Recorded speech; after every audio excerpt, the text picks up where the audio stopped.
Hello everyone, and welcome to Star Trek Honasto, a Klingon 25th century Star Trek Adventures game using the rules by Modiphius Entertainment. My name is ELH the Game Master, and joining me are four lovely individuals who will meet right now, starting with Mr. Steadfast Pig. Hello, I'm Steadfast Pig, playing the lovely Brigadier General Arkrak, who is just an old man, just trying to get by, living life. Excited to be here again to continue our lovely, beautiful journey. Love it. Kern, you're up next. All right, I'm Kern. I play Dagon. He's the chief engineer for the fleet, and he's going to have lots more to say today. I would hope so. Oh, Lord. Donut, you're up next. Hello, I'm Donut. I play Honasto, who got to medical herself last time, and hopefully it's just a flesh wound. We're fine. Everything's fine. We're not dead yet. Mm-hmm. You feeling better? Oh yeah, we're doing great here. It was not a good day to die. Maybe today will be. Ah, there you go. And last but not least, Monjaden. Is he inline muted, as is tradition? All right. Oh no, he might be. Hold on. Does he remember to push the talk, as is tradition? Did you remember? Are you on push the talk? Well, this is always a fun part of the episode where we decide whether or not, Oh no! Transporter accident is what he's saying. Well, I'm sure he'll be back shortly, so let's go ahead and get the intro going, and maybe during the intro he'll be all right.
And welcome back. So, since Colonel Mori was a little bit under the weather or having a transport accident, would you care to introduce yourself this time, Monjaden?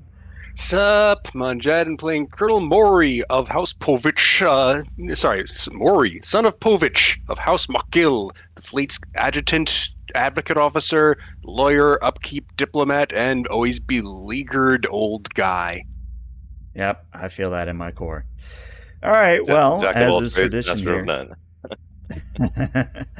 As is tradition, we are going to have one of the players do an opening log, and I believe Captain Dagon, you have that honor tonight. I do. So, my personal log. This is the first day of the month of Durgath in the year of I.K.S. 1046. The Honasto and its attached vessels are undergoing last-minute checks as she heads towards the edge of the Milky Way galaxy. Once there, the journey to Segue will take approximately 3 months, using the newly developed coaxial warp drive. Since this particular technology has a massive power draw and cycle time, it is not suitable for normal intra-galaxy trips. Most regrettable. It will be something to look into during my downtime. Glorithar, the oracle we saved during our last mission, has taken over one of the temples of worship on the promenade as her own. The previous head priest has complained endlessly about this, despite having lost a hand in a duel against her. Even though I've recruited amongst the best engineers in the Empire to maintain this fleet, I want to make sure that they keep the highest standard. So while we travel to our destination, I will be scheduling some surprise inspections for all of them. So far, all have been above my standards, so no one has had to die. As for the Honasto, I'm familiarizing myself with all her quirks so that I can stay physically and mentally fit. My search for a training partner starts today. End log. Love it. You may have 1 momentum for that opening log. Oh, and I have a complication Thank from you. Shout already. Well, I'm going to store that complication. Nice. Oh, So I think where we're going to begin is we're actually going to begin with all of you in one of the premier bars and clubs aboard the Honasto. It's not quite your daily stand-up, if you'll pardon the business term, but it's something that even though you've only 2 days into your journey, it's becoming kind of a ritual for all of you to just kind of show up to one of the bars and just sort of shoot the shit and just, crosstalk across departments. Specifically, you all are at Boy Nagop, or literally the plates are full, or also known to say that's great news in Klingon. No matter what your poison is, whether it's drink, fighting, flesh, politicking, this club has it all. And I'd like you to imagine if Quarks was about 2 times the size and had a lot more Klingon trappings, that's more or less what Boy Nagop looks like. Interestingly, there is actually a Ferengi bartender, Shazzy. She's a female, which is kind of rare for Ferengi, but even since Rom took over the Empire, female Ferengi have been getting out there, so good for her. But the actual owner of Boy Nagop is a Gorn known as Seal. And Seal is one of those owners that kind of mingles with the patrons. So every once in a while, you'll see this giant Gorn kind of come over and be like, "Are you enjoying your meal?" And, kind of just mingling with the guests.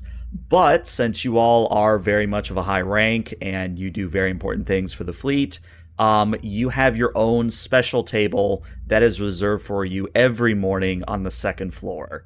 And the other thing I'll say is that since this club is off the promenade, you do see out across the promenade of the Honasto. Now, similar to DS9, this promenade is just store after store, locale after locale. But since the Honasto's promenade literally runs the neck of the vessel, it's not just entertainment and businesses. You're seeing things like the Targ farms in the distance. You're seeing the blood wine wineries that are aboard the ship. You're seeing all these different mingling, mostly Klingon, but there are other species on the ship. But it's kind of a melting pot of every single species found in the Klingon Empire. You're also seeing that there is a statue of I.K.S about way down, probably towards the mid-vessel, or midships, I believe is the term, where there's this giant statue of I.K.S in a arboretum, kind of like Central Park in New York. And there's also statues of important figureheads from all the houses who contributed to the construction of the Honasto. But, as I said, you all are currently on the 2nd floor of Boy Nagop, and I'm going to let you take it from there, and we'll just sort of see what happens. Nice. Bar is called him. Boy Nagop, and then who was the Gorn guy? I'm taking notes. Seal, and if it helps, if you actually go in the Journals tab and you go to locales aboard the Honasto, Boy Nagop already has a entry for you. Oh, cool. Oh, nice. Oh, I'm looking Got this it. up Oh, the now. contrast. Oh. Yeah, we got to tell you about colors here. That yellow and Well, white that's makes me wanna unfortunately cry. something you got to do on your side, I think, because I Yeah. can set it to be one thing for me, but unfortunately it doesn't echo to everybody else. Yup. Okay, cool. I'm gonna have to figure that out, or at least change. Yeah. Exercise for the reader. Let's take a second, because I do want to make sure you all can actually read it. I believe if you go to Configure Settings in the Gear tab, and then you go to Monk's Enhanced Journal on the left tab of the window that pops up, you want to change the background color, background image, and sidebar menu image. Gotcha. And hopefully that'll let you figure out a nice combination that'll actually let you read it. Because, yeah, I will say the default is not great. I accidentally turned mine into the high school composition book. Help! Nice. Oh. Yeah, it's much better. I've done like marble black, and I can read it. Oh, hold on. I still didn't get it to. Oh, maybe I didn't hit save. I didn't hit save. Oh, beautiful. Oh, perfect. Awesome. Thank you. Yeah, there you go. But yeah, as I said, you guys are chilling in Boy Nagop. Take it from there. Oh, perfect. Nice. How many other individuals are in Boy Nagop? I know you said it's kind of the elite place. So is it a little exclusive? What's the vibe like? So it is a little exclusive. You do have to be a captain and up to even get in the doors. And that is strictly enforced by a series of very, very tall and muscular Klingons that, if I had to use the word bouncer, I think it's not quite the right word, because even all of you seasoned veteran warriors, like these bouncers would be able to easily throw you on your ass if there was trouble causing. Honor guards? Honor guards would be a good term, yeah. Very good. So Now, I have a question. go Sorry, ahead. go ahead. No, you. No, please. GM's first. The only other thing I was going to say is you can bring in lower officers if they're part of your entourage, but lower officers can't just walk in without an escort, if that makes sense. Gotcha. Okay. To whom has the priest been complaining? The one who lost his hand to Glorythar. I think to you, mostly. Because in fact, let's give this priest a name. Let me consult my list of names. Nice. We're going to call the priest that lost his hand. His name is Krehar Thig. I put it in chat for you all. Cool. So Krehar Thig is the priest that lost his hand to Glorythar. And yeah, I think he has complained to you, Maury, more than anybody else. All right. Lucky you. What is it? I'm slamming down the blood wine mug at the table as I bring it up, grumbling. I have had so much time with such a honorless priest whose hand is too damnably far from his throat, which Glorythar should have cut on their first meeting. Gonna quaff a big couple of gulps of blood wine. This should not stand, and I hope against hope he insults some of us just enough. He's got another hand. If he mouths off again, I make like a slicing motion and then have some blood wine myself. He should have allowed himself to be taken then and there. There is no shame in being defeated by an oracle. There is even less shame in dying to a superior one. His complaints heavily dishonorable. And yet they are within the realms of the needful tasks that we must endure. Everything that he brings forth is a fact and a point of truth rather than a point of honor. It is far less simple to dispatch those with the back end of a bat'leth. We do need, some practice dummies, so perhaps I'll invite him to the holodeck. It is something that I shall look forward to dealing with in my own time. This is a matter of the ship's council, and this is a matter of record. The second it becomes a matter of song is when we get to at least use his lifeless corpse for target practice. There you go. Other than this one guy, how has the Honasto been taking having the Oracle on board?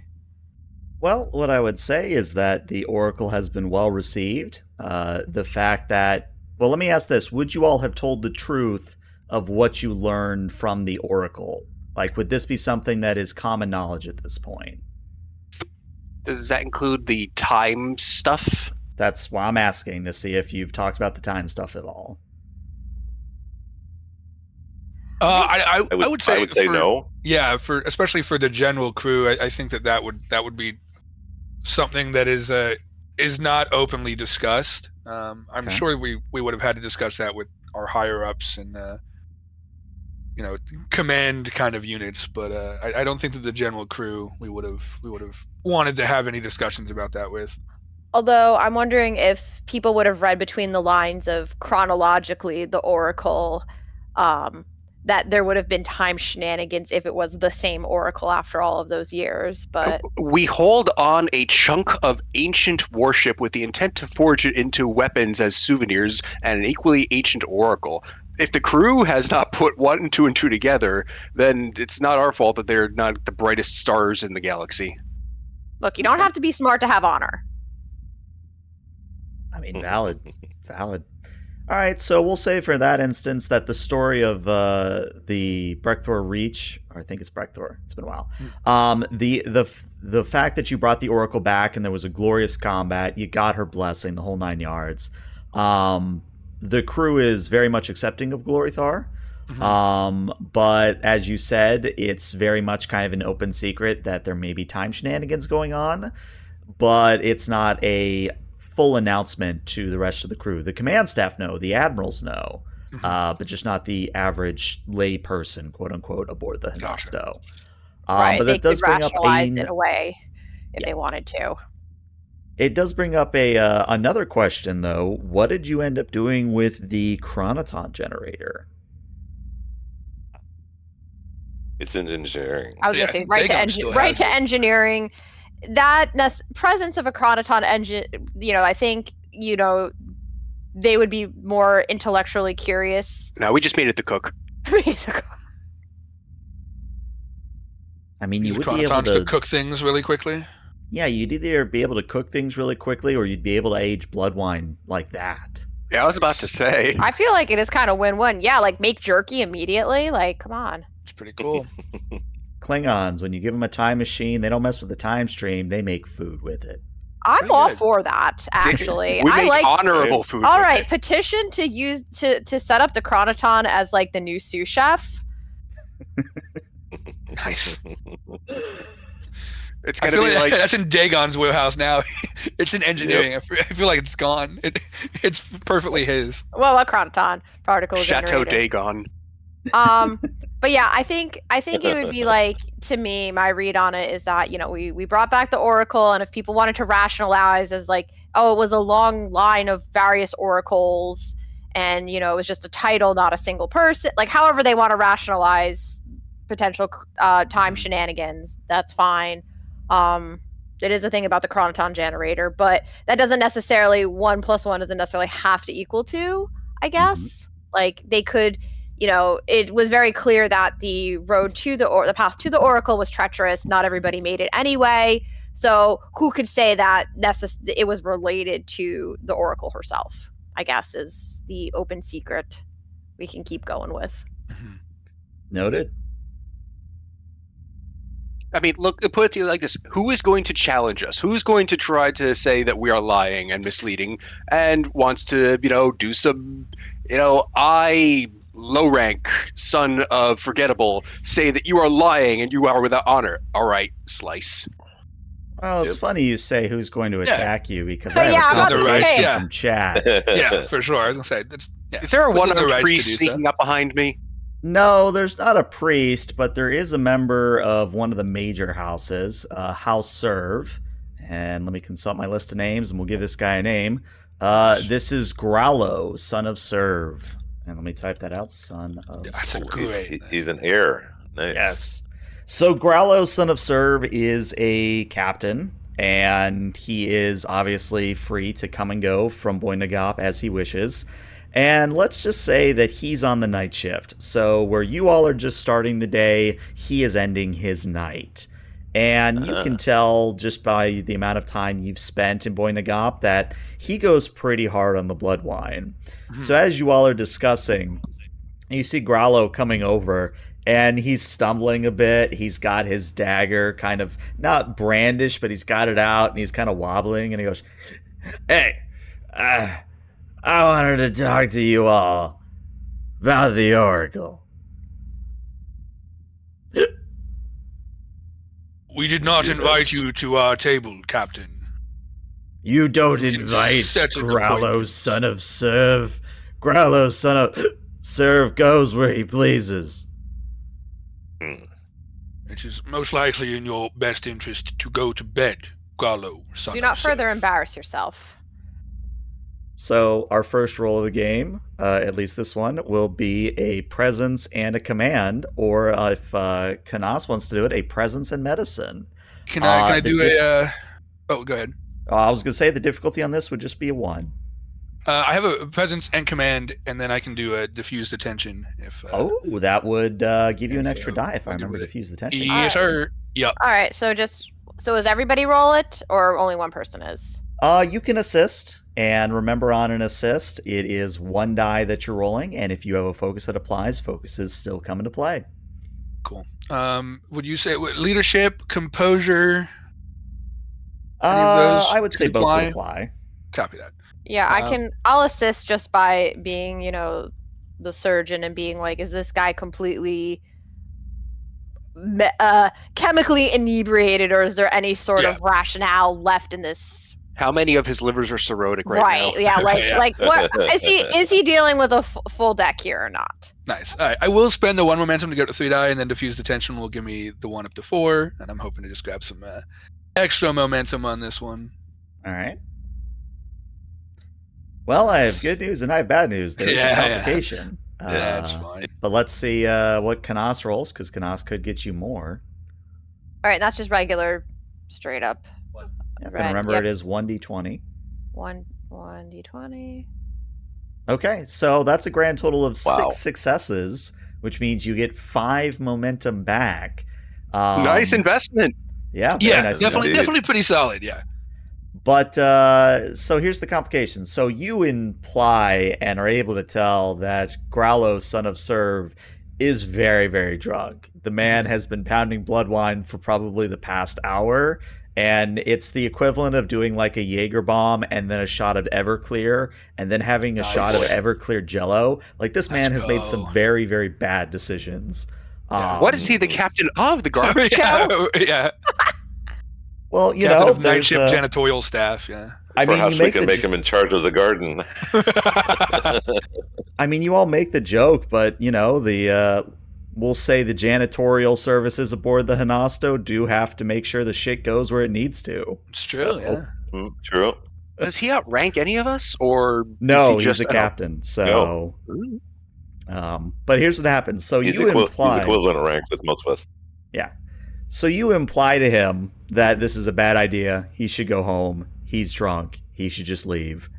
And he does one of those things where he's like, you're right. I need to go battle my hard, rock solid bed. And then he turns. He gets about 3 feet, and then he stumbles. And he falls on his face, but remember, he had his dagger out, he falls onto his dagger. Now, he's not going to die immediately, but he has very much just stabbed his liver, at least one of them. One of that. The one that was probably not cirrhosis infected. Yeah. And everyone in the bar is now laughing at him, right? Yeah. Yes. Yeah. All right. I'll summon some of the juniors to take him away and. I guess. Transport him out. Yeah, just get him out of here. And Get this filth out of here. Bring him to sick bay and make sure he didn't do that much more damage. And skip the anesthetic. Make sure he sits in his embarrassment for some time. Yeah, we can make sure today this was not going to kill him, nor should it, but maybe he'll die of embarrassment instead.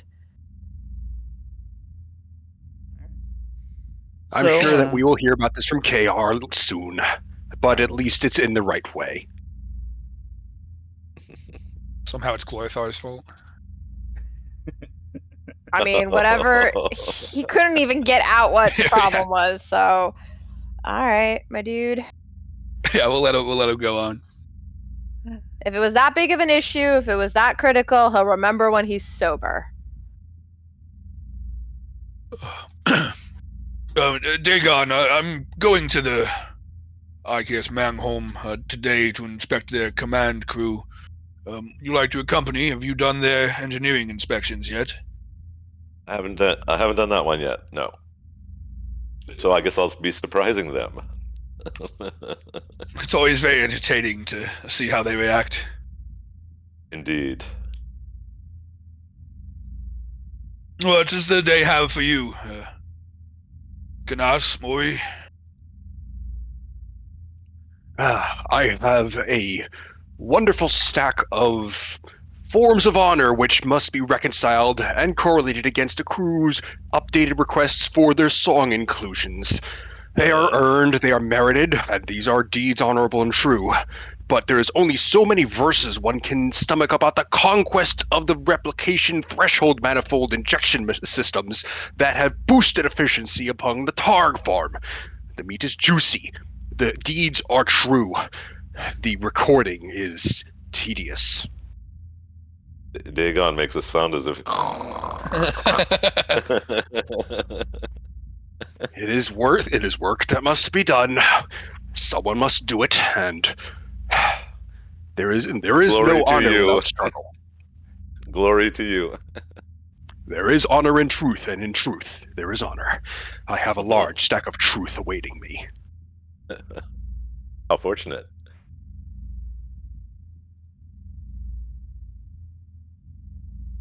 And how's the general morale of the crew been in general? Like everyone's excited, good standing. Only I an would say so. acceptable amount of duels and conflicts. Yeah, I mean your standard fare aboard Klingon vessels, even one of this Cool. size. I mean, there's already been a few, shall we say, replacements that have risen up the ranks, as it were. But overall, morale is good. The vibe is one of, I don't know if I would call it hope, but anticipation might be a better word. Okay. Everybody realizes that this is a major mission for the Empire, and that if you are indeed able to establish a foothold within the Segue galaxy for the Klingon Empire, that is something that not even Starfleet has done. So it would elevate the Empire above the Federation, which is a huge deal. Gotcha. How are the remnants and allies of House Duras or other jerk-ass houses, what's their representation like on the ship and their interests that might be on the radar here? Well, I'll just go ahead and shotgun out what houses are normally known on the ship. Now, of course, there might be an element from Duras somewhere in the very low ranks, but here are the houses that you would know about just because they are major houses. So you have House Woa, and this is again in the handout, houses aboard the Honasto.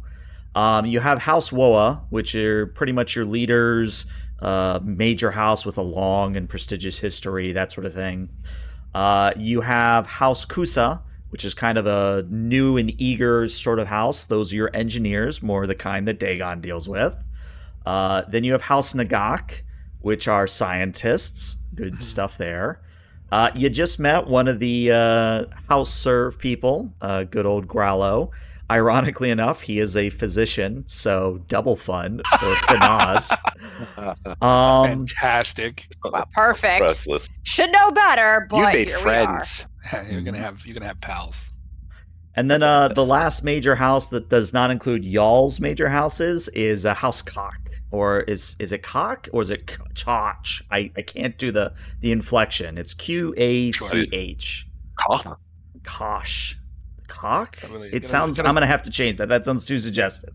Hey, Housecock. All right. What do you say, yeah, man? you're What do gonna you say? get. Yeah, you'll get definitely demonetized with that one. Yeah. You know what? It's funny. We'll leave it and we'll just maybe not mention the house name in future Right. conversation. right. Haven't YouTube algorithm, please. Haven't we talk about what happened with House full of shit? Not good. You just name all the houses after all the things you can't say on television. I'm not familiar with that house. Well, this house is those are your warriors. So a large contingent of Sure. warriors and basically your red shirts comes from this house. Good. Cool. Nice. I think it's Koch, if I remember correctly. It's Koch. Mhm. Can we tracks. actually, being from the New York Metro, I'm going to say, please don't make it sound like Ed Koch, because that's weird. Sure. Oh, How am I doing? Am I doing honorably? All right. Oh Lord! But those are the major houses. The other thing I would say is if it matters to you, there are 2 minor houses which are of note. You've got House Shez, which is the Targ farm people, and then you have the House of Czar, which does most of the blood wineries. Oh, nice. Very, very important minor very houses. nice. Indeed.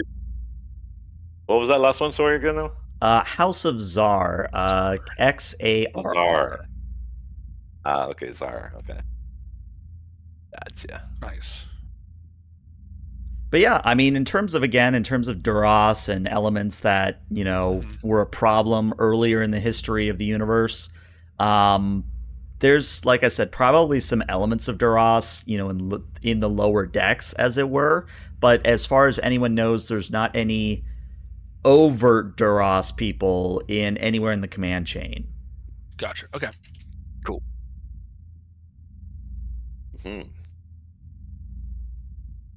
Well, the other fun thing to discover will be Klingon intelligence. Mm-hmm.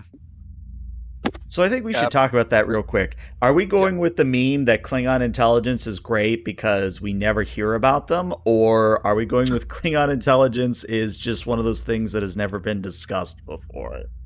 Can I pull the fact that I've got intelligence officer as a talent and make it like it's great because we've never heard of it? And very much dissuading anything further. Very much like wink, wink, nudge, nudge sort of thing.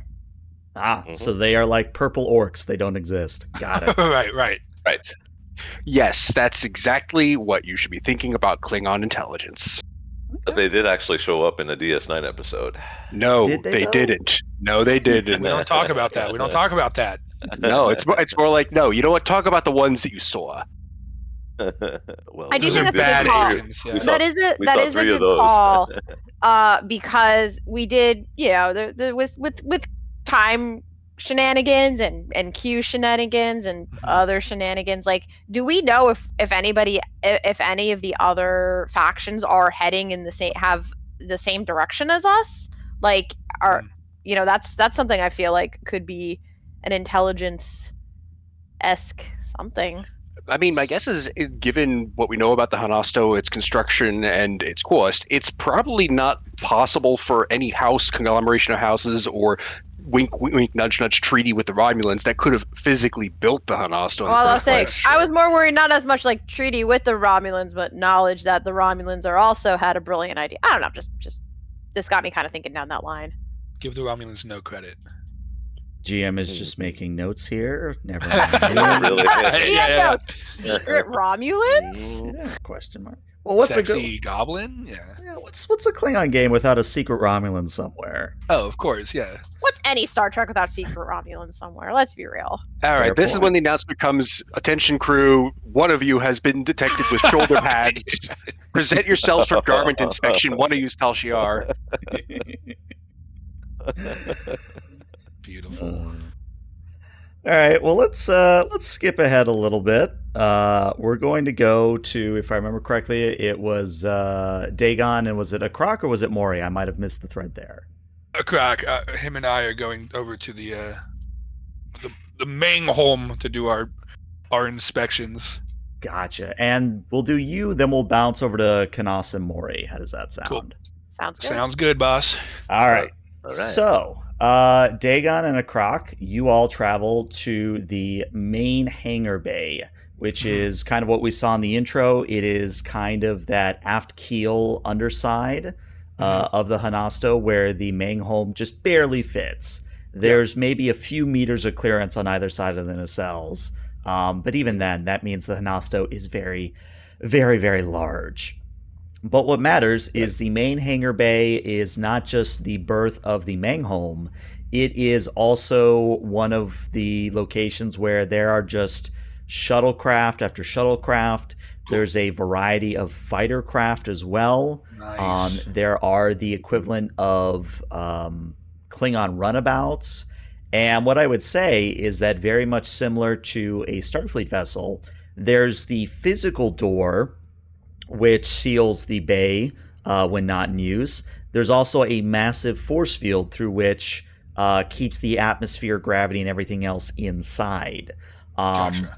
So for the moment, the main home is kind of held in place by a few umbilicals and these kind of claw-like structures that latch on to the Mangholm's wings and to the neck right behind the command bridge.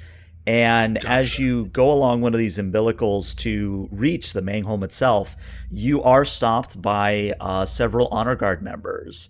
And they just simply go, "Greetings, Captain and Brigadier. Might I ask your reason for being here?" We come to do an inspection on the Mangholm before we reach our final destination.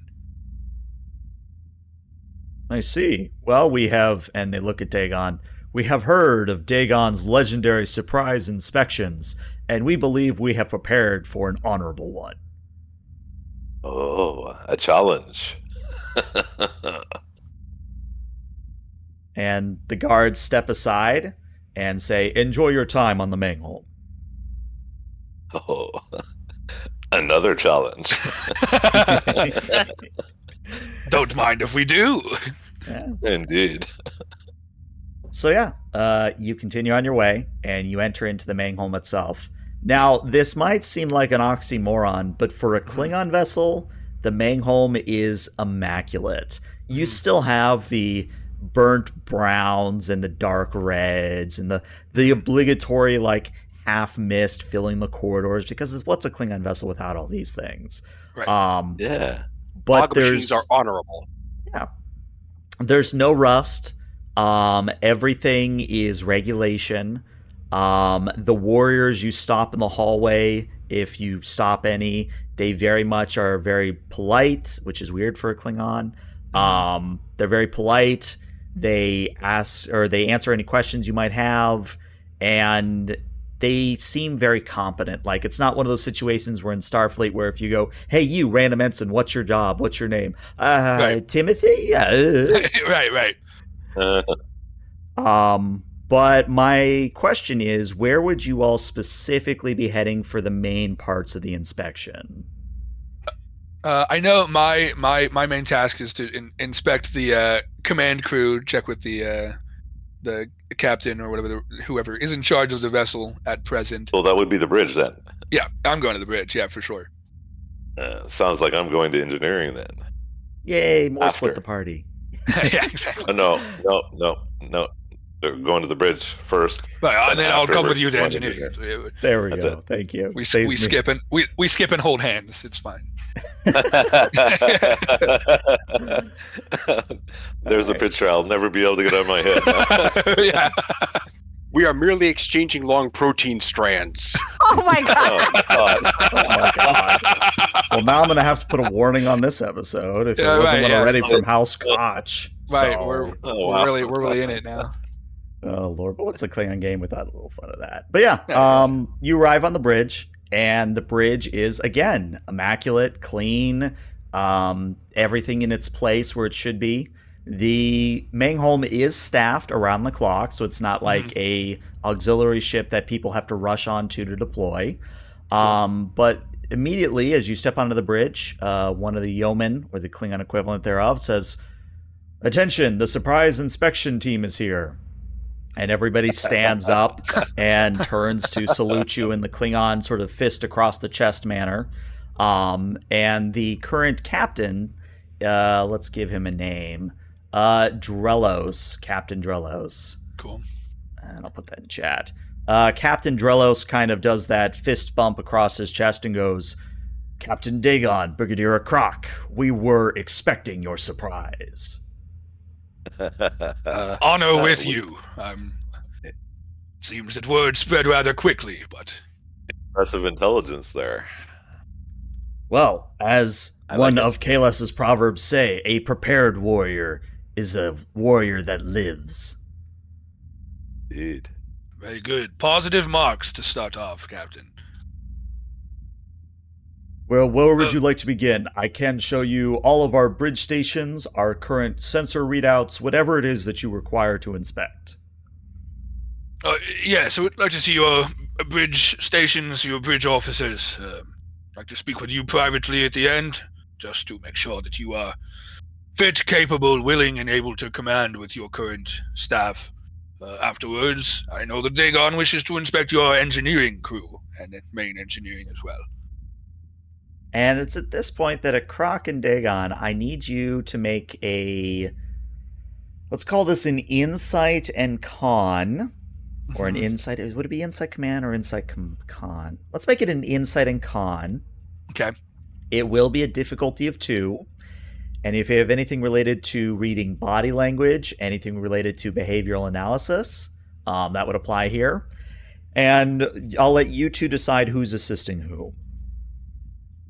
Let's see, behavior analysis. Would helm operation potentially come in? This is not for the body analysis, but just making sure that all of the systems are. This particular task is related to something about the captain, not the vessel. Gotcha. Okay, perfect. Yeah, I have composure, arbitration, but neither of these would really apply there, I don't think. I could maybe give you composure. Composure? Okay. All right. Intimidation? Gotcha. I could give you intimidation. Okay, nice. All right, I like it. Do you are you assisting or? Yeah, I'll assist. Okay, copy. I'll go ahead and spend a momentum. We'll go up to 3, and then you're assisting, so we should be okay, hopefully.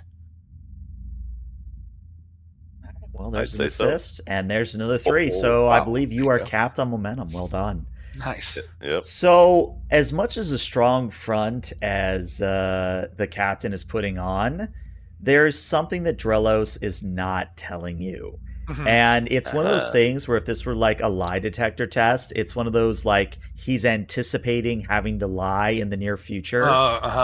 But you don't know what it is he's about to try and lie about, if that makes any sense. Gotcha. I'll just stare him directly in his eyes.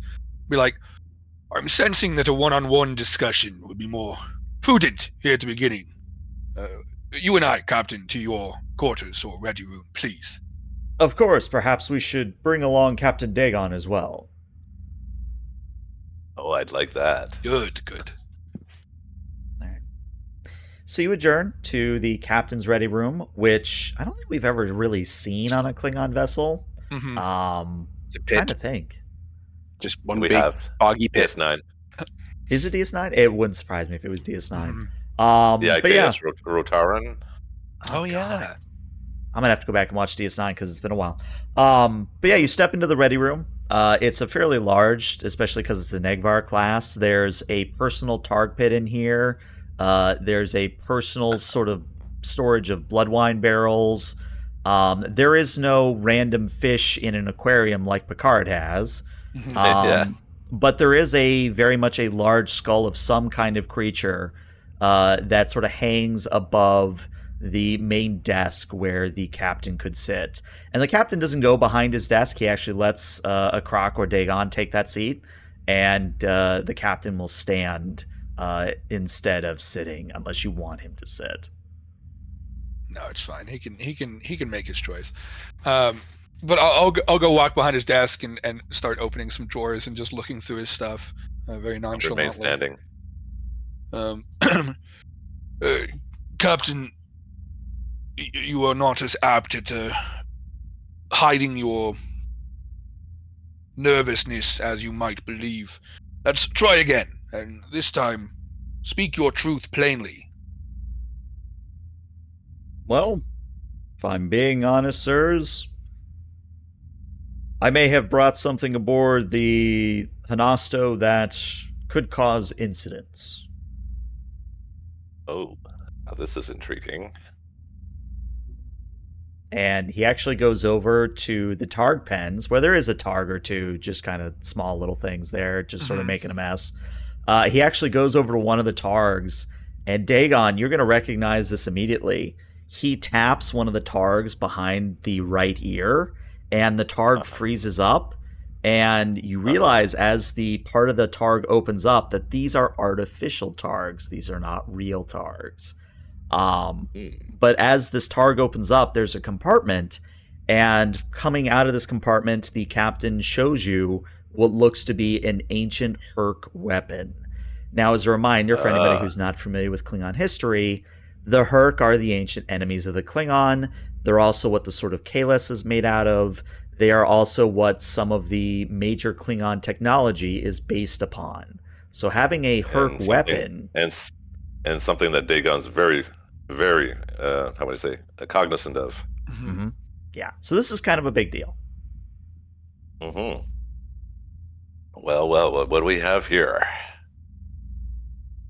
Well, as part of my tenure within the Klingon Empire, I acquired this on a rogue planet that we had to destroy to prevent a Herc weapon from detonating and taking out half the sector. I have never been able to get the weapon to work. However, and he looks, if a Klingon can look sheepish, he looks a little sheepish. I was hoping to present this to you, Captain, when it was working properly.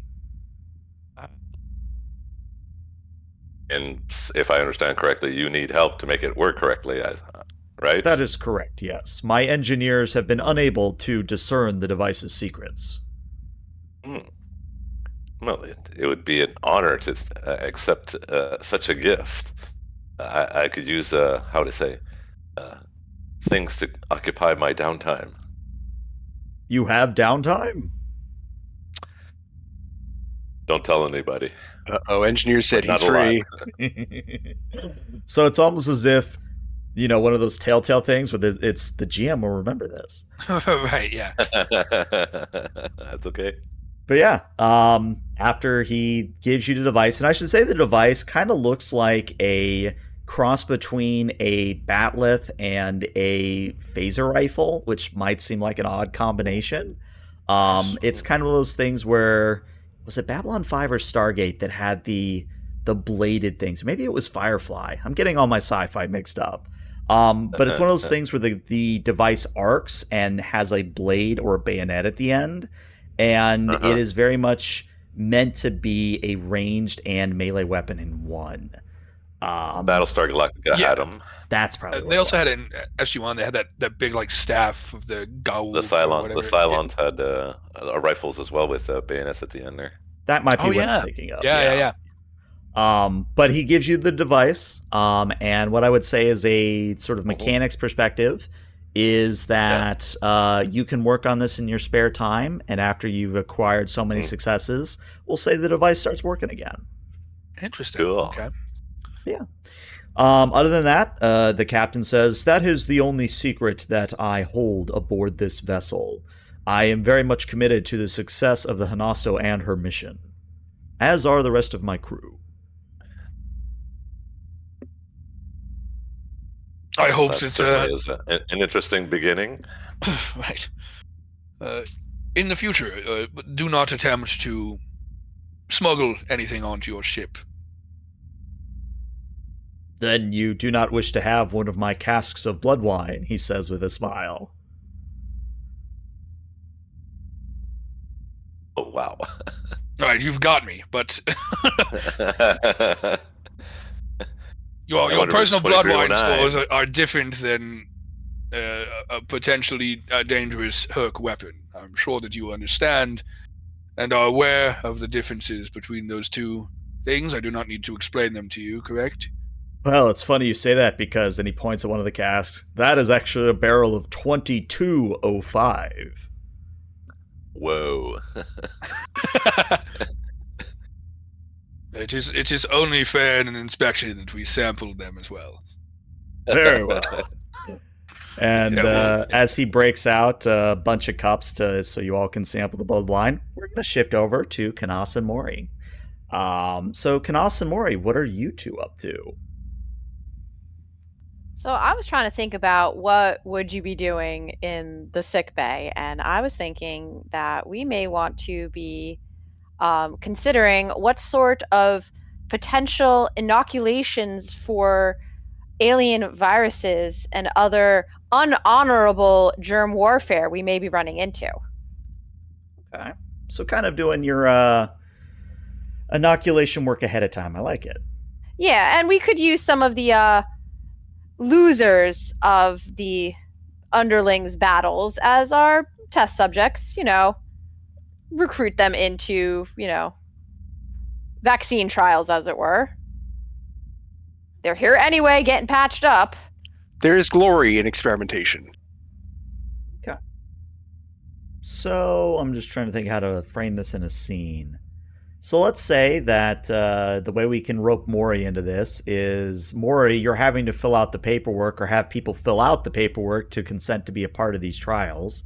And it's one of those things where you have just finished inoculating a set of red shirts, because I can't think of what else to call them. I don't know what I was into. I'm like, they're not. Yeah, I'll say they're not red shirts. They're not instant. Like, I'm like, I don't know. I don't off the top of my head have enough of the Klingon culture to know what it is.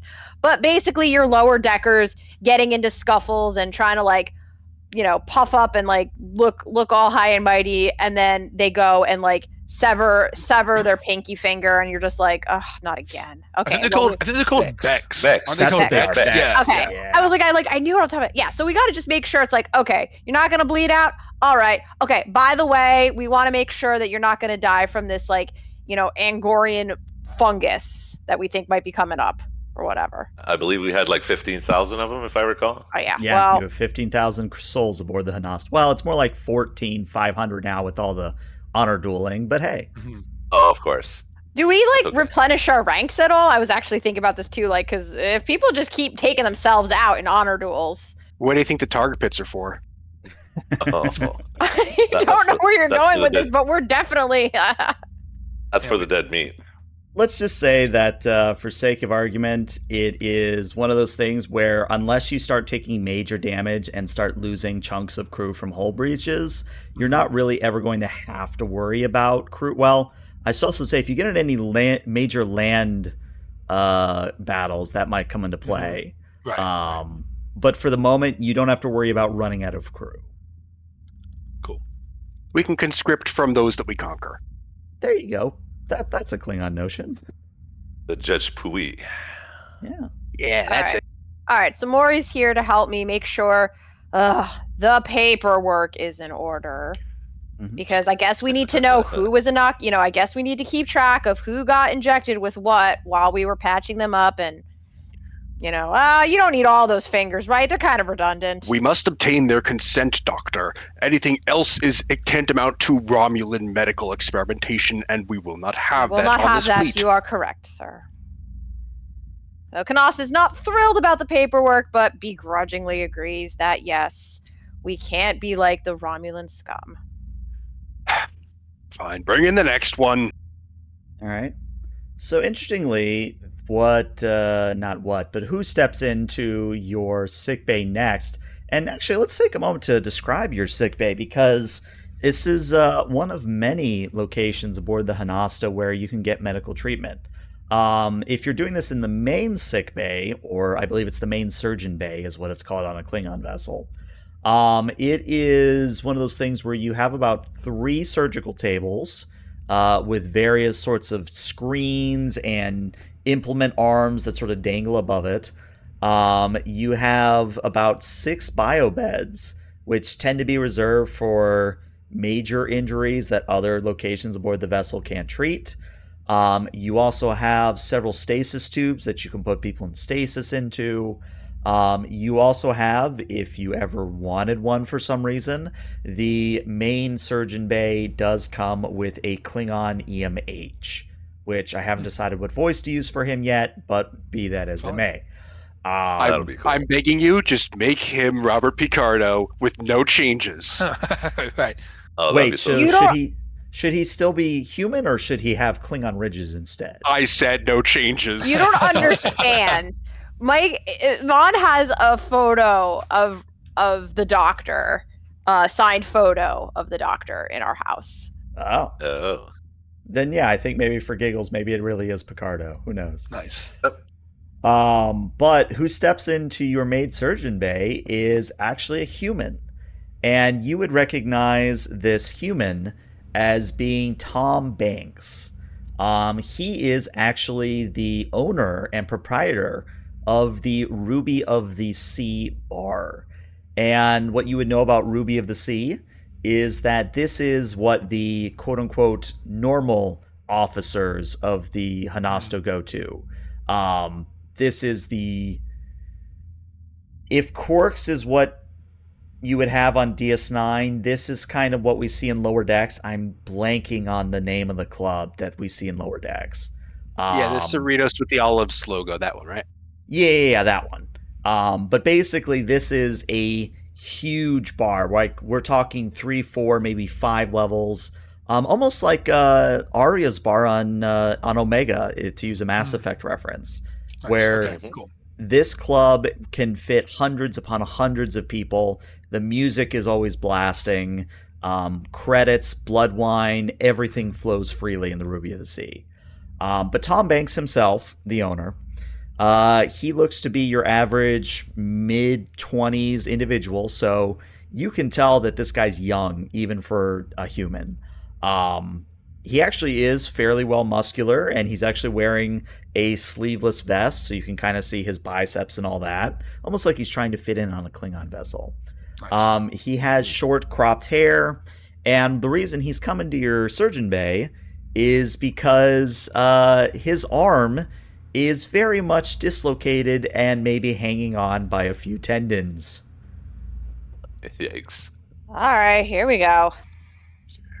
Doctor, And- are your inoculations calibrated for a human? No, but we'll skip that one for now. All right, what did you do? Who'd you piss off? Well, it wasn't me that pissed them off. I actually tried to step in and stop a fight, and daggers came out, and he motions at his arm. I found out very quickly that daggers are not armless. So you injected yourself into a duel of honor, and you are still standing. Oh, no, I should clarify. This was not a duel of honor. This was a scuffle that was between two very drunk Klingons. Fine, a scuffle of honor. Don't we have, I'm just gesturing, more appropriate security to handle such scuffles? Gesturing at the human who I'm assuming, despite his best efforts, is still going to be a human on a Klingon ship in terms of size. Mm-hmm. And he actually kind of smiles and laughs in a very, very Klingon way, where he throws his head back the whole 9 yards. He says, "It's funny you say that.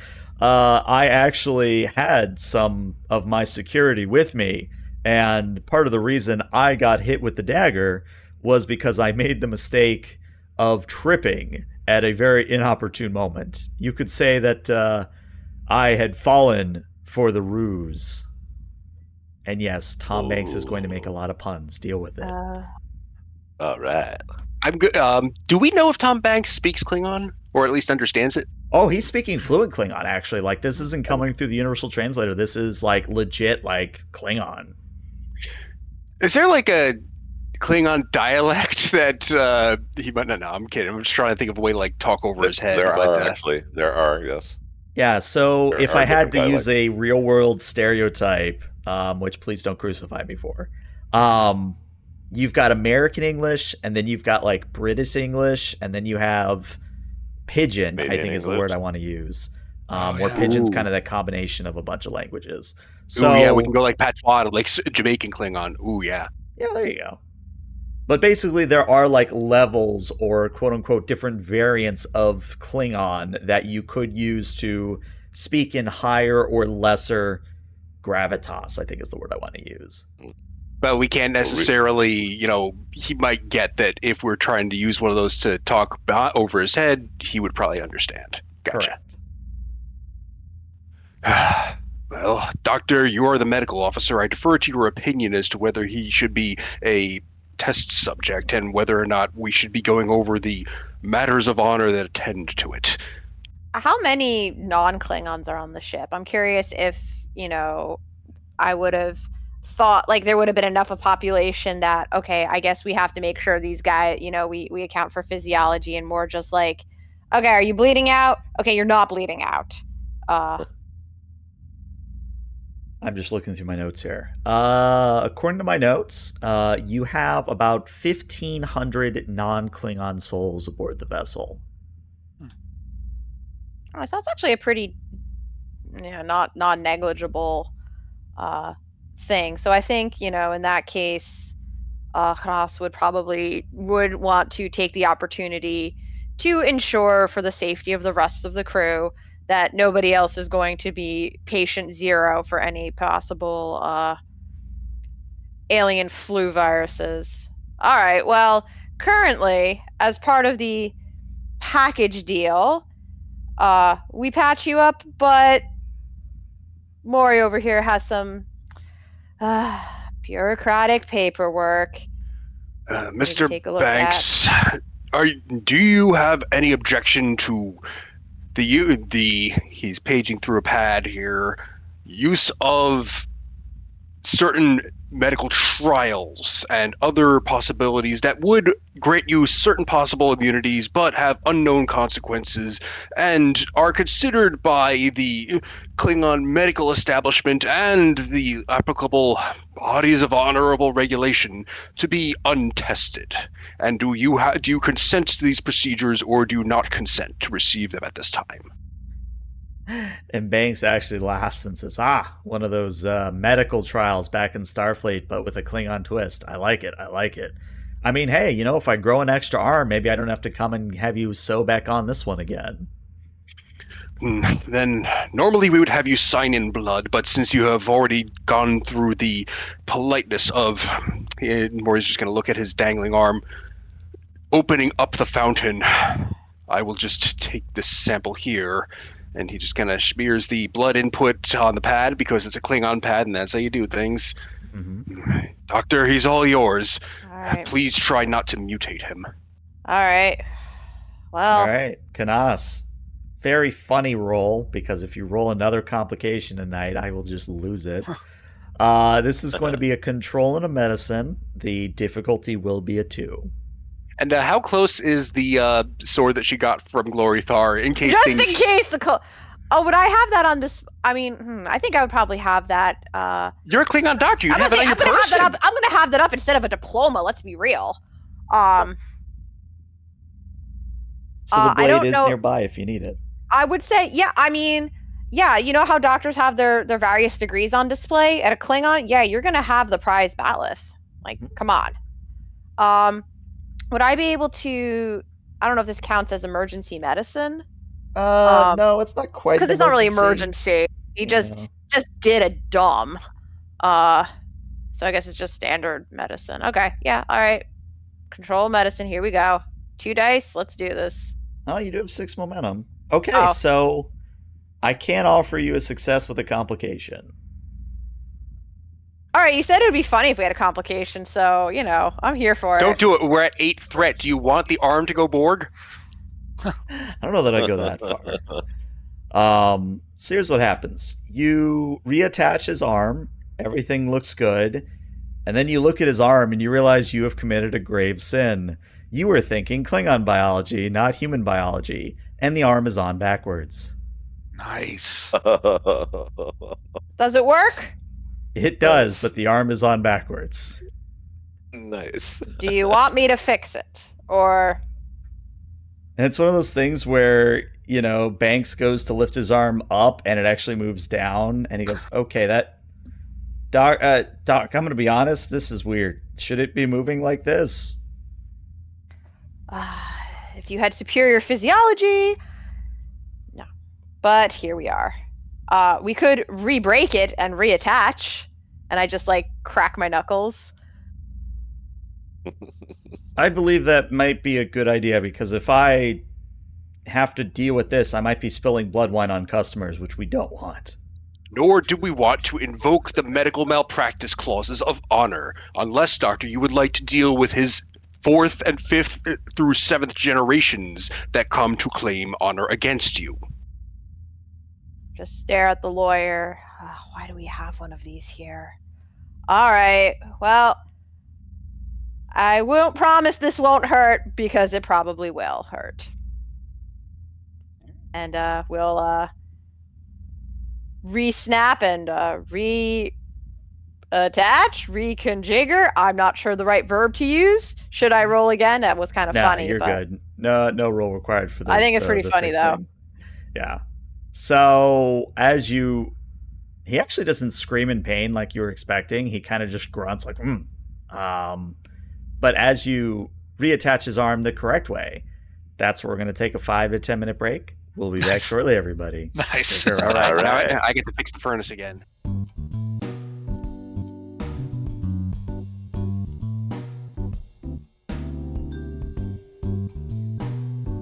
And welcome back to part 2 of session 3 of Star Trek Honasto, where we've had surprise inspections, surprised arm reattachments, and just some general fluff for a vessel of this size, which I always do appreciate when the players like to indulge in fluff because it's fun for me as a game master because I have to make shit up on the spot, which is great. Yeah.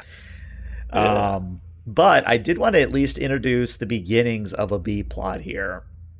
So, it's been maybe about 30 minutes since Akrak and Dagon have begun enjoying the 2205 blood wine with the good captain of the Mangholm. And it's maybe been about 10 minutes since Kanas and Mori dealt with Banks. And all of you are going to get a chirp on your comm badge, or the Klingon equivalent thereof, that asks for you to report to one of the dive bars aboard the Honasto, specifically the Re-Tulu, which literally means there is always a chance. And this club is definitely a dive bar, and it is located near the Honasto's hangar bays. So a lot of engineers, a lot of pilots spend their downtime there. Cool. I love Klingon Top Gun already. Yeah, this is. I'm loving this. I want to go to a bar tonight now. Not a Klingon bar, but maybe a regular bar. But yeah, I guess unless I don't want to force you there, but do you all go, or do you send underlings, or? No, yeah. Look I at mean, Dagon.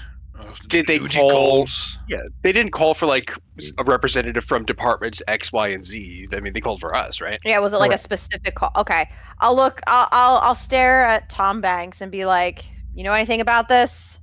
No, but I mean, it's a dive bar. These things happen. All right. I pull one of the other whoever else is on staff and be like, keep an eye on him. And I slip her a vial. I'm like, and make sure he gets that in about 15 minutes. 15 minutes, aye. All right, you did fill out the paperwork. Wait, is that Don't my get to job inspect too? Maury's gonna toss the orderly pad. Yes, it is. Make sure that he bleeds in triplicate on it. Okay. Nice. Dagon says to Akrak, next time I'm beaming in. Completely understandable. Very valid, yes. Then they'll be surprised. All right. We'll get better with these in time, I'm sure. But yes, let's go see what we have to do. All right. So, Rev Ebtulu is, like I said, a dive bar. It is quite literally a hole in the wall where it's just one of those things. You're walking down a corridor near the hangar bays and a door will open up and there is just this tiny little bar compared to everything else aboard the Honasto. You could fit maybe 20, 30 people in here, standing room only. It's a tiny ass bar for how many people frequent it. But interestingly, when you arrive, the honor guard has cordoned off the area. There is kind of this throng of Klingons that are trying to figure out why their favorite bar is closed. And waiting for you, along with the honor guard, is the owner and bartender, Katrigus. And I will put their name in chat as well.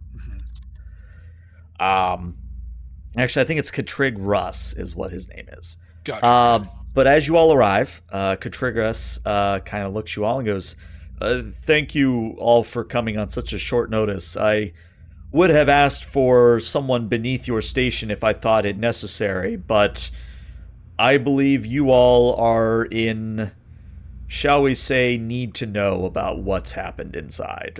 Please follow me. Very well. And when you enter the bar, you see that it's very obvious that another fight took place. But a very different kind of fight took place here.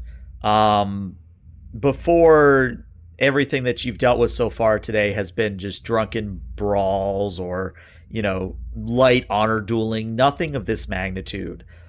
All the bar stools have been broken. Some of the booths have had their, I guess Klingons wouldn't have cushioning, they would just have flat slabs of stone.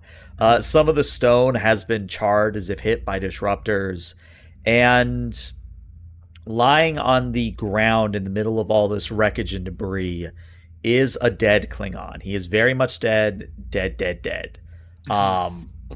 But you notice that he has some residue on his exposed skin. And if you want any additional information, you will have to scan him with a tricorder. Yeah. Yes. Is he honorably dead, is the question. That is a good question that a medical tricorder might be able to discern. Medical tricorders detect honor? Yes, for it, Doctor. it's a feature. It's a Klingon. Yeah, Klingon feature only. You need special, special OS for it. Yeah. All right, what's the roll for that? This is going to be a reason and a medicine.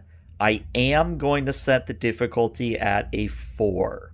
But remember, you do have 6 momentum with which you can buy additional dice. I'm trying to think if I have anything that might be helpful. Let me take a look. I'm taking a look.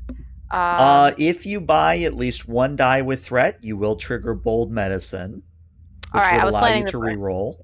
All right, I think I was going to get at least, we say 1 die, 2. What are we feeling, fam? Definitely, you want to at least go up to 4. Yeah. So at least. All right, one so with the threat. I'll buy 2, and then that'll Yeah. trigger bold medicine. Okay, because And I'm looking at what I have. So that's 2 momentum, 1 threat. Mhm. Okay. Somebody could probably assist. Would assist still be you said presence medicine? What do you say? It would be Reason. reason medicine. Reason medicine. Oh, And do I move the complication range, or no? That's just. I mean, I could spend threat, but leave it as is. Leave it as is. Okay. I'm not very good at helping in this specific thing. I don't know if there's anybody that is better, but medicine is not my thing. Klingons and medicine don't exactly mix. Negative here. It's fair. I get it. Yes, it's not conceived as always honorable. Blah blah blah. Nonetheless, I've got a 10. If anybody can beat that, they should do it. If not, I can. all right. Yeah. I got a 12. I just I need got to a know 12. if there's anything else I need to adjust to do this roll. No, I think you're good. On my end. Okay, so I'm taking the 2 momentum, so I'm moving the dice pool to 4. Mhm. Okay, so you're almost there, but again, you have bold medicine. You do, can so I can- re-roll that complication. All right, so I know it says okay. So do I hit Don't know for I don't me. hit re-roll results. I just re-roll 1 die. Like what's the Either easiest way, way it should do the same thing. There Roll you one. go. So that's a grand Okay. total of 4 successes. So do you want the good news or the bad news? Guess we'll start with the good news. Good news, this Klingon did die honorably. Your tricorder is about 90% sure that he died with honor. The honor particle reading is acceptable. Nice. Listen, if there's interferon particles, there's some kind of honor detection. So the bad news is that residue that's on his limbs, that's changeling stuff. Oh, no. Changeling stuff, or like Is it like a changeling? Like Is it a dead it's changeling Dupe, or right? just changeling juice? changeling juice. It'd be the residue. Like if you were slapped by a changeling in their liquid form, this would be what would be left behind. even less honorable than Romulans. Is the doctor telling anybody about this? Are you saying anything about changelings? Do we know about changelings? Like, You do. yeah. Changelings were very much a feature of the Dominion War. In fact, I think it would probably be a standing order of some sort to either dispatch or contain or maybe destroy every changeling on site. But since this is a game of Star Trek Adventures, I'd leave that call to you all. all right. Changelings are super duper mega not honorable. The technical term. But is the doctor saying, "Yep, my medical tricorder has detected changelings," or are you keeping sub rosa about it? It's like, I have some odd readings. Oh no, we are eradicating those effers. I'm gonna not try to burn Mm-hmm. You're good. sensors anymore. Like, yeah, we do not stand. That is the subterfuge and shapeshifting. Not acceptable here. Like, I'll turn very, to, very against that. Like, however, I do not know if it is worth alerting the entire ship the best method. I'll look to Catigris, right? Mhm. How recently did this occur? About an hour ago, when I ran my own tricorder over it, I was very much alarmed by what I saw. So you are very much sure, Captain Canas, that we are dealing with a changeling. No question about it. And it would be, if your sensor also detected it too, 2 failures, not going to happen here. Who did this and where are they now? Yes, we need more Well- information. Do you have security footage? I do, yes. And he actually goes over to behind the bar. And if you all want to watch this, you're like crowding behind like a clown car, just Yeah. trying to like look over each other's shoulder. But there's a little screen there, and he shows you the footage. And what you see is that the bar is packed. There's 2 Klingons at the bar, one of which is the one that's dead on the floor. Mhm. And the first Klingon, the one that's on the floor, is having a conversation with another Klingon. Now, this other Klingon looks to be normal. There's nothing really that stands out about him. Nothing special about his forehead ridges. Nothing special about his hair. Nothing special about his armor. Very much a quote-unquote NPC, Sure. if you get the vibe right. Right. Uh-huh. But they're having a conversation, and then something happens to the footage. The footage glitches out for a period of about 5 seconds. And in that 5 seconds, what we see is that the first Klingon, the one on the floor, has been knocked to the ground, and the second Klingon, the nondescript one, is savagely beating him over the head with a stool. Mm-hmm. Wow. Now, the footage continues where, some of the other Klingons in the bar try to stop the fight, try to calm things down. Because, again, very small bar, they don't want to ruin the vibe. But what you see is this nondescript Klingon is throwing off multiple Klingons at once, where, 2, 3, maybe even 4 people try and tackle him, and he just throws them off like they're nothing. And eventually it gets to the point where the bar is in such disarray and there's so many unconscious Klingons that this nondescript Klingon kind of just sprints out of the bar, and then there's no more footage of him. He just sort of disappears into the corridor you came from. Mm-hmm. Why can we would get why some- would a bar full of proud Klingon warriors, shuttle and fighter pilots, none the like, stop this? And why were they overpowered so easily? Changelings are not an enemy to be trifled with or underestimated. They saw Indeed. not a changeling. They saw a fight between warriors. This is nothing new. There is a reason why they began to intervene. We must find the witnesses. Agreed. Well, Even let's if find out about the dead guy. yeah. See who he What is. what was his role and Right. What's his role, rank? in the ship? Okay. See if he was targeted for a specific reason. If you want to spend a momentum, I can answer that question. Yeah. Can I do you one better before we start spending momentum? Mhm. Does intelligence officer talent grant anything to possible speculation on changeling motivations?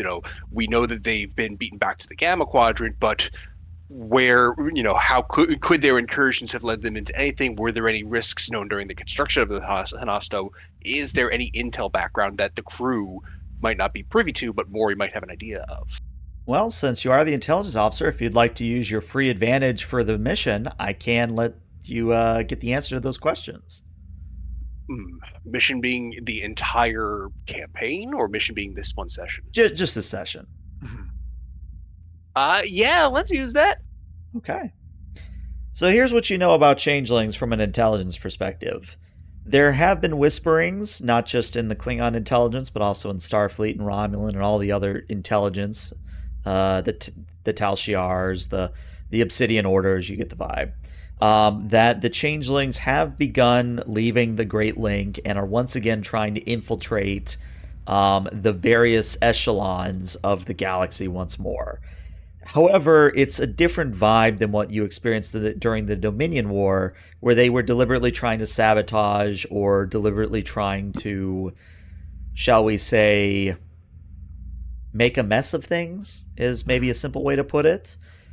the changelings that have been discovered thus far very much have been tight-lipped, and if they've been allowed, they go back to the Great Link without complaints.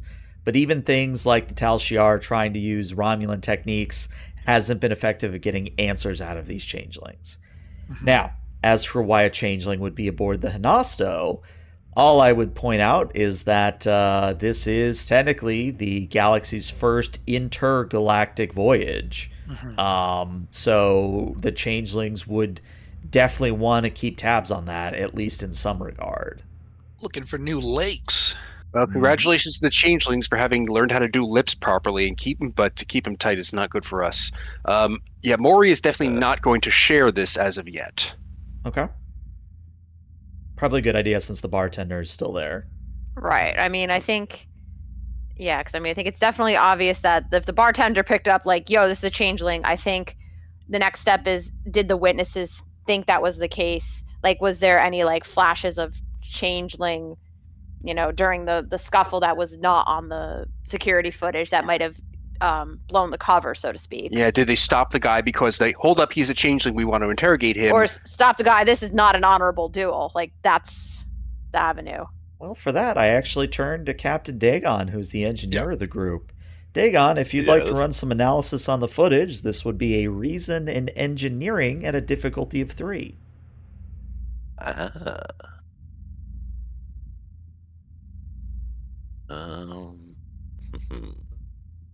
Alrighty then. Starships. All right. Let's use a momentum for an extra dice. Okay. And I'm wondering if I have an applicable focus. Let's take a gander. Reverse engineering. Reverse engineering sounds like a good one to me. Yeah. Okay. Let's let her rip. Woo-hoo. 3 successes. So yes, now that you know what to look for in the footage, you do see that there are flashes where, like, the shoulder pads or parts of the face do kind of have that flux or that sort of shimmer that happens when a changeling is going between forms. So it is very much possible that the reason the bar stepped in and didn't let the duel, quote unquote, continue was because people noticed that this person was a changeling. Okay. Makes sense. Can we find out about the dead Klingon, though? Dead guy. The dead guy. What would you like to know about the dead guy? Rank. Well, his station. rank, his role. Yeah, role. Yeah. Okay. Quarters he was the lieutenant helmsman of the actually no, I renamed them. Sorry. The I.K.S. Vestarg. He is the helmsman for the Vestarg. Okay. Okay. Targ. Okay. Oh, and where his quarters are they on? They are ship? on the Vestarg. Gotcha. I assume we have access to this helmsman's, like, file? Yes, you would. In fact, at your rank, you can look up his entire history without issue. Anything that connects him to disgraced Duras types, questionable or less honorable intentions. Well, let's history. have you do a roll here. This is going to be a reason and command on your part. I am going to set the difficulty to 3. Let's see. Would psychology play into it at all? Trying to get Most state of mind. definitely. Okay. Can I assist as well in this? If you tell me how. Yeah, I'd like to also just kind of check in if I have any access to kind of historical personnel files. If I had already, let's say, done my command inspection of that, if I would have taken any notes on this individual or anything there. Sure, you can assist with your, let's call yours an insight and command assist. Copy that. And you will have a focus of leadership. Copy that. And I also do have a commanding bloodline as well, so... So they you can't ignore the first complication roll. Yep. Hell yeah, command with that bloodline. Let's go, baby. Well, Wow. Command harder. Yeah, okay. Oh yeah. Yeah. So Standard again, issue Klingon. as a reminder, teachable moment. Yeah. Maury, if you would care to use your determination here, you could re-roll those, but you got to tell me what value applies in order to spend your determination. Let's see. And replenishing determination, how does that happen? Happens every mission. So And kind of every session, unless it's a two-parter. And if I challenge the value and I replenish the determination, does the value return or does it morph into a different value? So you use a value to trigger determination. Challenging a value is a different thing where you act against the value in some way and get a point of determination back. Got it. Then, yeah, let's make that determination happen. And this is going to be one of those where if we... his file yields no information, but a file is not always the truest one, and the honorable path is not always obvious. We must dig deeper. All right, and you can re-roll your 18 and your 16 there. Okay. All right, 2 successes. So Much better. it was a difficulty of 3, so I can offer you a success with a complication. Sure, let's see how complicated Look, this you gets. can't do much worse than sewing on someone's arm backwards. Well, I mean, you could. Famous last words. Not Famous so last loud. There's a DM in the room. So you do You're definitely find no fun, that's for sure, at the table. yeah. You do find the service record of this lieutenant.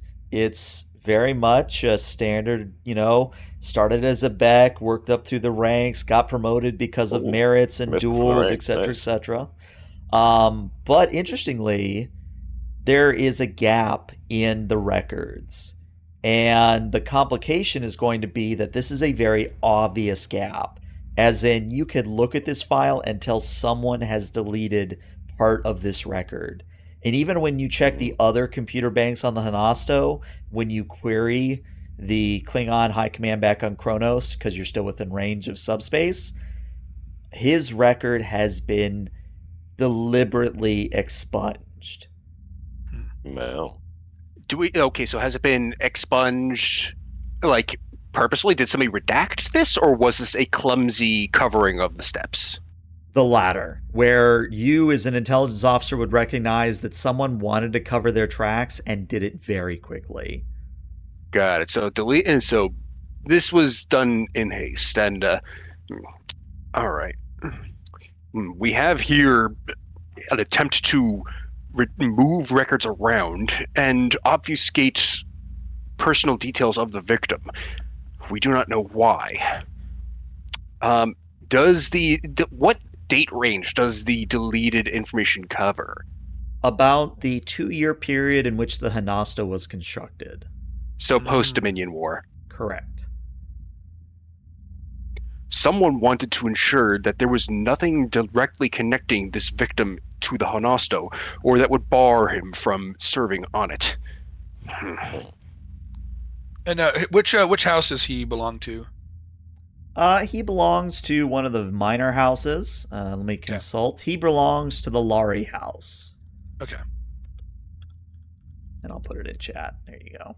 Gotcha.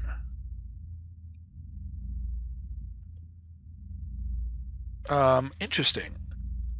I think it's prudent if we do a full autopsy on him in private, not here.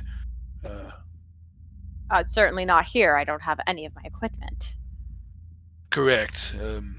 And if the records have holes, but Klingon memories may not, there may be somebody who knows of him. House Laurie.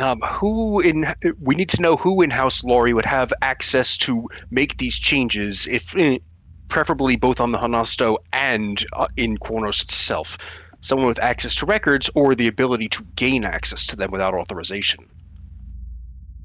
Well, that's Might a not have been very his house. long list, unfortunately. Mhm. And it might not have been his. It may have been done by somebody not affiliated with him. Then who wants something out of House Laurie? What would benefit them to ensure that the helmsman from this house would be dead at Changeling hands?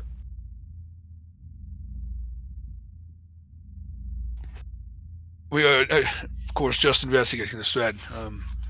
I will go and inform Admiral Zark immediately, and I believe after What's the that. specialization of House Larry? Oh yeah, Laurie? good question. Laurie are just pilots. Usual just Okay. pilots, Pilots, helmsmen, okay. that sort of thing. Gotcha. Mhm.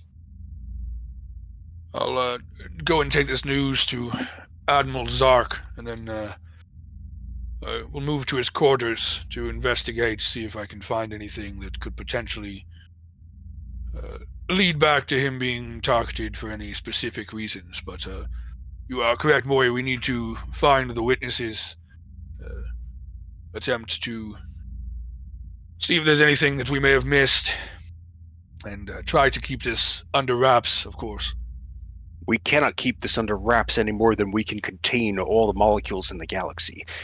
Word will get Indeed. out.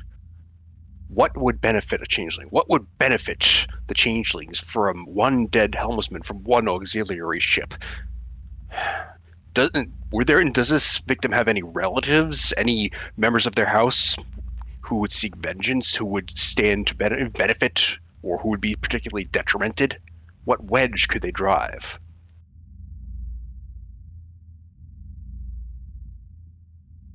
The GM is silent for a reason.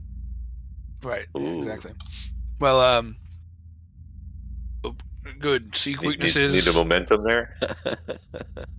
Yeah, if you General- want to, actually, chat just did give you a momentum if you want to spend it immediately. Go for it. All right. So the answer to that question is that Laurie, the House of Laurie, is fairly well known in the Klingon Empire for being stellar pilots. They're not quite like Federation Red Squad, if you get the reference, but they're still kind of up there. They're not leading Top Gun, but they're the people that go to Top Gun, to even use a different reference. But there's nothing really to gain here other than the ire of House Laurie. I mean, this lieutenant, as far as the record reads, he wasn't doing anything important. He wasn't part of any experiment. He wasn't part of the intelligence. He was just a helmsman for a bird of prey attached to the Honasto. Is his replacement particularly qualified, or is the replacement not as good as this current helmsman? It would be the difference between going from someone who got all A's to maybe B pluses, if that makes any sense. Yes. Okay, so so it's not like knocking him off gains, or lowers our ability to navigate or anything like that. Right. But it also serves to possibly create a snowbird. Mhm. It would be worth not only looking into what the admiral might know and the witnesses, but also what other oddities might have happened. This may be a broader attempt to throw us off of a more sinister plot. It's too obvious. It is too easy to note that there is a problem here. If we follow the problems, we will only find more.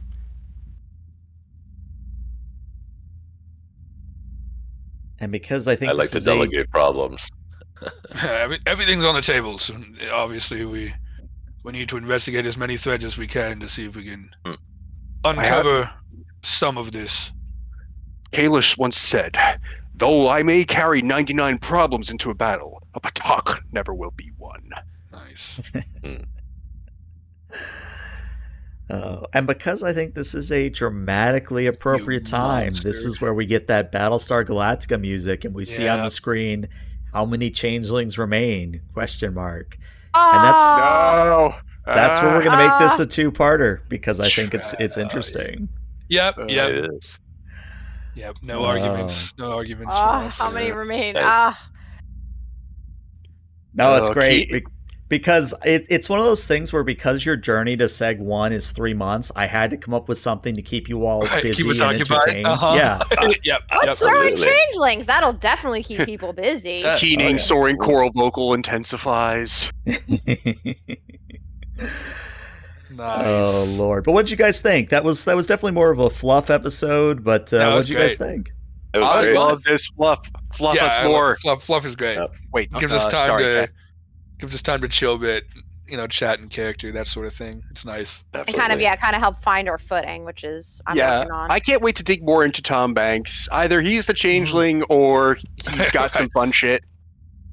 Like, there's a reason why this human is trying to fit in. Had we more time, I would have been digging into him. Got some of that psychology shit. What does this human want to do?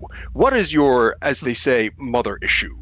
Nice. Well, it's a two-parter, so you're going to retain your momentum and know. all that. So, Right. this will be interesting. But yeah, Dr. Koch, Klingon psychiatrist. all right. Well, Twitch, this is where we're going to raid somebody, but YouTube, we'll see you later. Bye, Perfect. YouTube. Bye, YouTube.